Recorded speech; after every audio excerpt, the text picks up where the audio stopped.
बस कर सारा चूल्हा इधर इकट्ठा हो गया।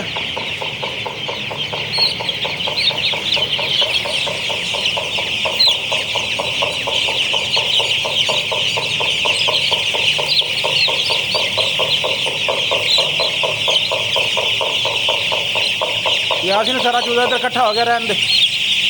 उधर सारा चूल्हा इधर आ गया।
ਹੁਣ ਉਹ ਸਾਰਾ ਚੂਹਾ ਇੱਥੇ ਇਕੱਠਾ ਹੋ ਗਿਆ। ਉਹ ਪਰਾਂ ਜਾ